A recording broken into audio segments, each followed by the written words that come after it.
যারা একটু ম্যাথমেটিক্যালি বুঝতে চান আর একটু ডিপলি বুঝতে চান তাদের জন্য আরেকটা ওয়ে দেখিয়ে দিই।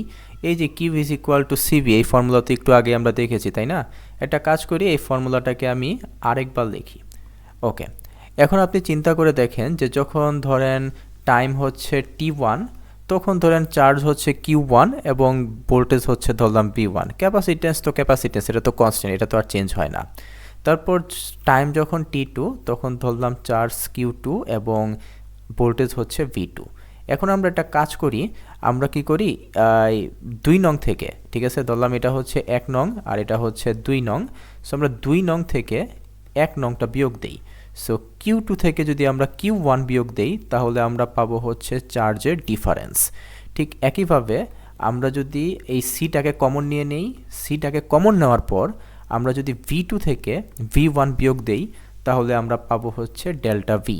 অর্থাৎ আপনি খেয়াল করে দেখুন যে আমি কিন্তু সিটাকে এইভাবেও চিন্তা করতে পারি, নিচে হচ্ছে ডেল্টা ভি এবং উপরে হচ্ছে ডেল্টা কিউ। এখন আমি দুইটা কেস নিয়ে কথা বলবো, তাই এই ফর্মুলাটাকে আমি দুই জায়গায় লিখেছি।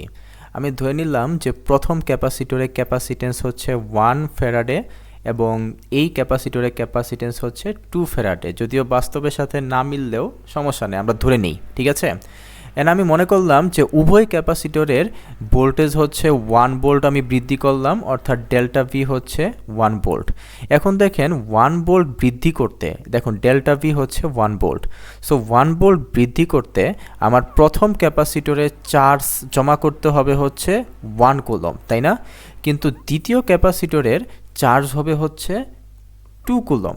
সো আমরা বুঝতে পারছি যে সেম পরিমাণ ভোল্টেজ বৃদ্ধি করতে যার ক্যাপাসিটেন্স বেশি, তার বেশি চার্জ সে জমা করতে পারবে। সো এখান থেকেও আমরা বুঝতে পারি, বা একদম সিম্পল দেখুন, এই যে সি এর ভ্যালু যদি আমি বাড়িয়ে দেই তাহলে যে ডেল্টা কিউ বেড়ে যাবে, অর্থাৎ সে বেশি পরিমাণ চার্জ জমা করতে পারবে। সো এখান থেকেও আমরা বুঝতে পারি যে যার সি এর মান বেশি, সে বেশি চার্জ জমা করে রাখার ক্ষমতা বেড়ে যাবে। সো ডিসচার্জ করার যে প্রবণতা সেটা কমে যাবে, এই জন্য অনেকটা সময় লাগবে তাকে ডিসচার্জ করতে।